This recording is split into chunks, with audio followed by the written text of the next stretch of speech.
Hey guys, welcome back to our channel. কেমন আছো তোমরা সবাই? আশা করছি সবাই খুব ভালো আছো। আমিও খুব ভালো আছি। আমি সোনিয়া চলে এসেছি আমার আরও একটি নতুন ব্লগ ভিডিও নিয়ে। দেখো, আমি এই পার্সেলটা নিয়েছিলাম, এর মধ্যে ছিল সোফার কভার। আমি গিয়েছিলাম চান করতে, আর আমার বোন এখানে চলে এসেছিলো। ও এসে প্যাকেটটা খুলে দেখা হয়ে গেছে ওর কি আছে। আমি ভেবেছিলাম এসে এটাকে একটা আনবক্সিং ভিডিও বানাবো, যেটা আমি তোমাদের সাথে শেয়ার করব। আমি এরকম আনবক্সিং ভিডিও তো করেই থাকি। তো চলো, ওটা খোলা হয়ে গেছে। ও শুরু দেখেছে, আমি এখনও দেখিনি। আমি দেখলাম যে এটা পুরোটাই জোড়া এসেছে সবকটা সোফার।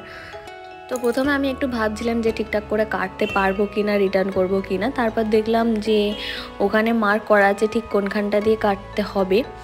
তাই জন্য আমি একটু আমার ননদকে ডেকে নিয়েছিলাম হেল্প করার জন্য। দুজনে মিলে এটাকে কেটে নিলাম ফার্স্টে। তো প্রথমে একটা একটা কাটতে কাটতে এমন অবস্থা হয়ে গেছে যে অনেক কটা বেশিই কেটে ফেলছিলাম। তারপর বুঝতে পেরে গেছিলাম যে এখন আর কাটতে হবে না, তাই আবার বন্ধ করে দিয়েছিলাম। সব কটা দুটো যে আগে লাগিয়ে নিয়ে তারপরে আবার ওই দুটোরটা লাগালাম। আমি যখন এটা অর্ডার করেছিলাম ভেবেছিলাম হয়তো কাপড় টাইপের আসবে, যেটা খুব পাতলা মতন হবে, কিন্তু না, এটা একদমই নেট মতন এসেছে। তো ভালোই লেগেছে আমার জিনিসটা। তোমাদের কেমন লেগেছে অবশ্যই কমেন্টে জানিও যে কভারটা কেমন ছিল। আর ফাইনাল লুকটা তোমরা লাস্টে দেখতেই পাবে, যে আমি লাগিয়ে দেখেছি যে কেমন হয়েছে। তো আমার আগের যে কভারগুলো লাগানো ছিল সেগুলো আমি আগে থেকেই সরিয়ে রেখেছিলাম, আর কুশনগুলো ছিল সেগুলোও সরিয়ে নিলাম ওগুলো লাগাবো বলে। তো দেখো ফাইনাল লুকটা লাগানোর পরে ঠিক কীরকম লাগে।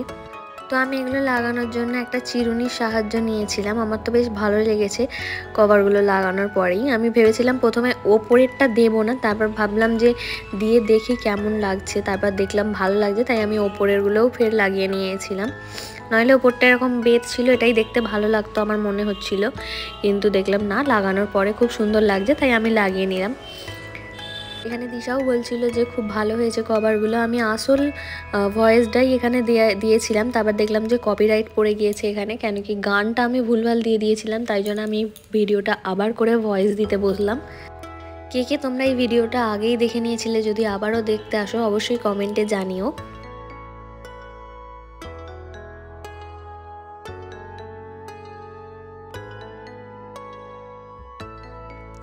তোমরা আমাকে জানিও তো এই ওপরেরটা দিয়ে ভালো লাগছে নাকি না দিয়ে ভালো লাগছে।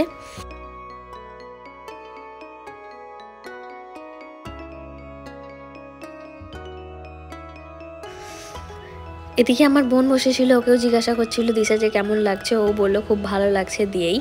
তারপর এই কুশানগুলো আমি একে একে দিয়ে দিলাম। কুশানগুলোর কভারগুলোও আমি নিয়েছিলাম মিশো থেকেই। আমার তো বেশ পছন্দ হয়েছিল, এটারও আমি একটা আনবক্সিং ভিডিও দিয়েই রেখেছিলাম আগে।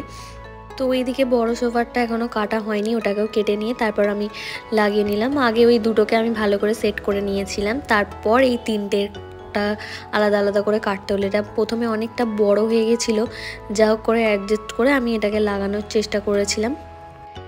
এই নিচের সোফাগুলোর এগুলোর কোনোটাই ঠিকঠাক অ্যাডজাস্ট হয় না।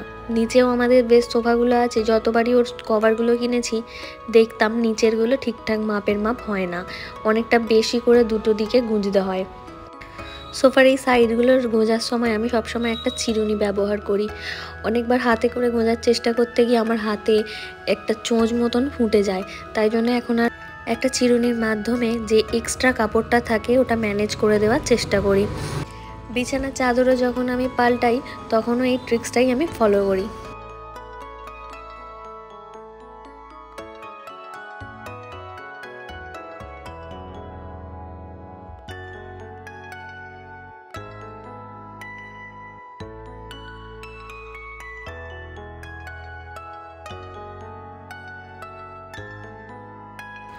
তো চলো, এটা আমার লাগানো হয়ে গিয়েছে। এবার আমি সেকেন্ড পার্টটা, এটা যেটা আছে লাস্ট, ওটাকে নিয়ে আসব। আর এটা নিয়ে আসার সময় আমি দেখলাম হালকা একটু ছেঁড়া মতন ছিল। যাকগে, পুরোটা কাটা যখন হয়ে গেছে এইটুকুনি আর বোঝা যাবে না, আমি ওই জন্য লাগিয়ে দেওয়ার চেষ্টা করলাম। এটা ঠিক একা একা লাগানো যাচ্ছিল না, এদিকটা ওঠাচ্ছি তো এদিকটা পড়ে যাচ্ছে, আবার ওদিকটা ওঠাচ্ছি তো ওদিকটা পড়ে যাচ্ছে। তাই জন্য আমি এখানে আমার বোনকে ডাকলাম একটু হেল্প করার জন্য। তো পুরোটা যখন ফিনিশ হলো আমার তো ভীষণ ভালো লাগছিল। অবশ্যই করে তোমরা কমেন্টে জানিও কেমন লাগছে। আর আমার মনে হচ্ছিল ঘরের ম্যাচিং করেই এটা ঠিকঠাক হয়েছে। তো ফাইনালি লাগানো হয়ে যেতে আমি আর আমার বোন দুজনে হাঁপিয়ে গেছি। একটু বসে দেখে নিলাম যে কেমন হয়েছে জিনিসগুলো, আর আমি এখানে বলছিলাম যে কেমন হয়েছে অবশ্যই জানিও। আসল ভয়েসে। তো এই ছিল এটা পুরো ফিনিশিং একদম।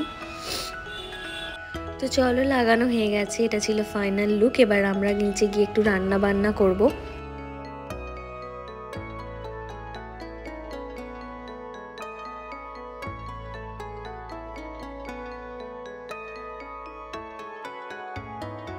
তো আজকে দুপুরের মেনুতে ছিল পোলাও আর চিকেন চাপ। এখানে পোলাওটা মা বানিয়েছিল আর চিকেন চাপ বানিয়েছিলাম আমি। তো এই ছিল আজকে দুপুরের মেনু। আর সন্ধ্যের দিকে ননদ এখানে বানাচ্ছিল পাস্তা আর আমি বানিয়েছিলাম এখানে একটা পাপড়ি চাট। পাপড়ি চাটের এই পাপড়িটা সবসময় রাহুলই আমাদের বানিয়ে দেয়, যখন ও সিঙ্গারা তৈরি করে তার আগে আমাদেরকে এটা বানিয়ে দেয়। তো এখানে ননদের পাস্তাও রেডি হয়ে গেছে, আর এই যে একটা হোয়াইট সসও বানিয়েছিল সেটাই এর মধ্যে দিয়ে দিচ্ছিল। বোনও এইমাত্র জাস্ট বাড়ি চলে গিয়েছে। মা এখনও এখানে সন্ধে দিচ্ছে, তাই জন্য আমরা সব কিছু খাবার নিয়ে এখানে বসে ওয়েট করেছিলাম মা আসবে আর আমরা সবাই একসাথে টিফিন করব। সন্ধ্যের দিকে এই টাইমটা আমাদের একটা ফেভারিট টিভি শো হয়, তাই জন্য আমরা এই টাইমটা কিছু না কিছু খাবার আয়োজন করি শোটাকে দেখতে দেখতে এনজয় করব বলে। আমাদের সকলেরই এই শোটা ভীষণ পছন্দের একটা শো। তো চলো, আজকে সন্ধ্যেটা অনেক কিছু আয়োজন করে আমরা আজকে টিভি দেখতে বসবো। তো চলো, এখানে ফুল রেডি করে ফেলেছে ও, আর শুধু মায়ের অপেক্ষা এখানে আসার। মাও চলে এসেছে এখানে, মায়ের সন্ধ্যে দেওয়া হয়ে গিয়েছে আর আমরা টিভি দেখতে দেখতে খাচ্ছিলাম। মা বললো খুব ভালো হয়েছে পাস্তা। তো আজকের ভিডিওটা কেমন লাগছে অবশ্যই সবাই কমেন্টে জানিও। আর আমাদের মতন কারা সন্ধ্যের দিকে এরকম খাবার দাবার নিয়ে টিভি দেখতে বসো সেটাও আমাকে জানিও। আজকে সন্ধ্যেতে এত কিছু খেয়ে রাতে আমরা আর কেউ কিছুই খাবো না, এটাই আমরা এখানে সবাই বলছিলাম। তো আমাদের রাতের রান্নাও হয়েছিল, কিন্তু আমরা আর কেউ, আমি আমার ননদ রাহুল কেউই আর খাইনি। আজ ওই জন্য তাড়াতাড়ি সবাই শুতে চলে গিয়েছিলাম, আর আমরা রাতে একটু মুভি দেখতে দেখতে এইসব টুকটাক খাওয়া দাওয়া করছিলাম। তো আজকের ভিডিওটা এই পর্যন্তই, দেখা হবে পরের কোনো ভিডিওতে। আজকের পুরো ভিডিওটা কেমন লাগলো সবাই অবশ্যই কমেন্টে জানিও। আর পরের কোনো ভিডিও দেখার জন্য অবশ্যই আমার চ্যানেলটাকে like, comment, share and subscribe করে রেখো।